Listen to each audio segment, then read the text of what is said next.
Hello and welcome back to my channel. As you can see by the title of the video, I'm going to be sharing some tips and wisdom that I've learned in naturally losing over 100 pounds. No surgery, no fad diets, no Ozempic or any other prescription drugs. So today you'll just be following me along while I get some fruit and vegetables and do movement, and then I'll come back and share more tips with you. But before I get started, how are y'all doing?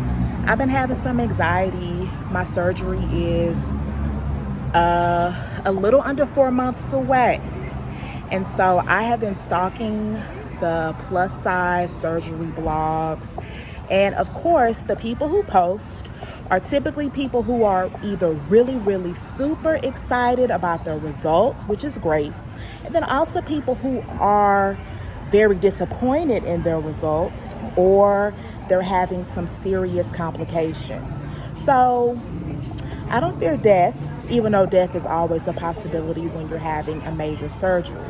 But the thought of just extended, painful complications does not make me feel warm and fuzzy. That is something that I need to come to terms with.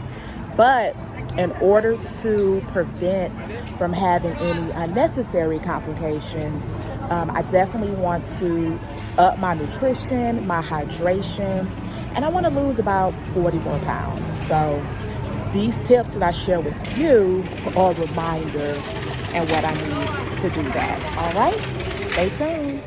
That cooking at home is a must, because food outside, even healthy food outside, is filled with extra sugar, salt, calories, cholesterol, because they want you to keep coming back for more. So of course, getting more fruit and vegetables in your diet will help you stay full longer, because fiber helps you stay full. But even unhealthy choices, or not the healthiest choices, are better when you make them at home. A burger at home is going to be your better option than a burger at a restaurant, because it's just filled with so much extra stuff. So cook at home. It's good. Well, I am done with the farmer's market, so I put my food up. I'm about to walk the park. Well, before I walk the park, I'm about to eat my concoction. You guys will see it. It's so messy, I don't want to eat it at home. All right, guys, so I'm eating some mango with, I think this is called liquid chamoy. You can see why I wanted to sit down and eat it outside, because this red stuff gets everywhere. I already found some on my shirt after being extremely careful. So yeah, as I was saying, major weight loss, you want to look at each healthy habit you take as building blocks, things that build on the next habit. So a lot of people think that you have to start out working out 5 times a week with a personal trainer, doing 2-a-days, drinking green juice, dry chicken breast, and some green beans. And you will get results that way, but you will be miserable and you won't do it for very long. And once you stop, you're going to gain all of that weight back and plus some. So when I got serious about my journey this time, because I've lost large amounts of weight before doing fad diets, but this time I said no fad diets, no medications, obviously no surgery, because I really wanted to change my identity and change my habits. I wanted to be a healthy, fit woman that takes care of herself. So I started out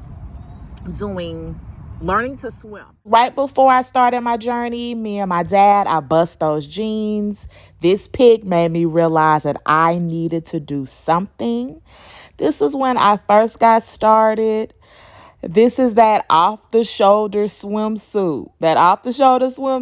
I still swam in it. I got a better swimsuit, as you can see. I need to find video. I didn't have time to dig, but y'all see I was in that pool doing my Thug Thizzle.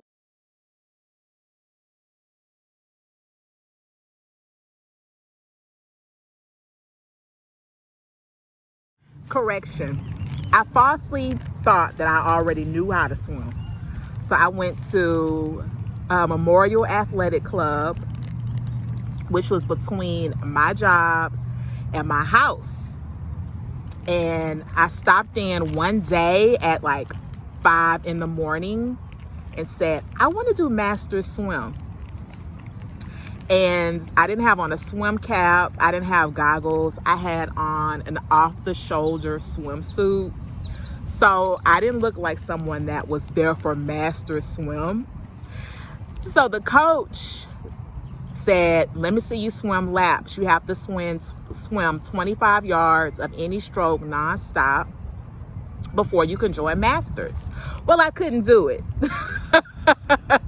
because I didn't know how to swim with my head in the water. And when you don't put your head in the water, you're doggy paddling.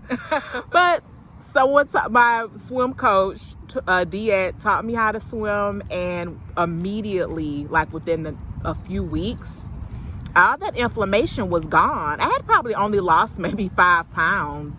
I did change my eating habits a little bit, and I was swimming and I loved it. But I think from having a healthy outlet and having someone to talk to, and I felt seen and heard and safe with during a really stressful period of taking care of my dad, I just slowly started losing weight. I slowly started feeling better.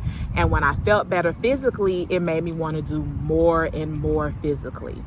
So if you've seen me, doing these hard workouts with a personal trainer, I didn't start out that way. I started doing water aerobics, learning to swim. Once I felt better physically, I started walking the track. And walking is something I still do to this day. I love it. It's something about that resistance against the ground. Just does wonders for my mood. So that's a tip. Find something simple that you enjoy, that you'll want to do long term, and build on it. Y'all, it's the next day. I'm in Inner Me. I'm always late. So I just finished my first step aerobics class at Inner Me. I did step aerobics like 15 years ago, and it has, it's much harder now, but I had a good time. So now I'm about to end my day with my favorite activity. I'm unwinding in the infrared sauna. Infrared helps decrease inflammation and increase relaxation and cell turnover. But somebody was in here with me, which is really, really rare. So I couldn't get down how I really like to get down. But I live for the sauna, y'all. So in short, the way I lost over 100 pounds and counting, because I'll be on this journey forever, is I had to change my habits and I had to change my mindset.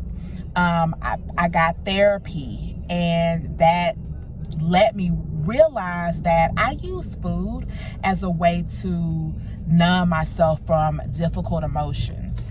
And I'm gonna drive through, y'all. Numb myself from difficult emotions, and to self-soothe, and to practice self-care. I did that as a child. I didn't know how to express myself. I didn't feel like it was really safe to express myself.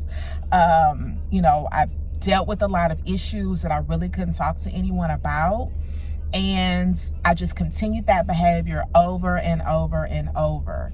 And it really hit a really, really nasty head when I had to take care of my dad by myself, because I was so stressed out and so isolated that I just kept eating and eating and eating. And I just felt worse and worse and worse. So I don't do that anymore. At least I try my very best not to do that, because the only person I'm hurting when I do that type of behavior is myself.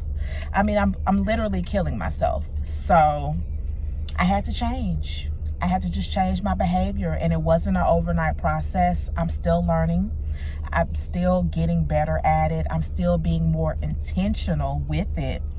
One of the reasons I started this YouTube video is because I wanted an outlet to express my emotions, and I wanted to have impacts in someone's life and be able to help others. So I'll talk more about the subject because it's a lot to talk about.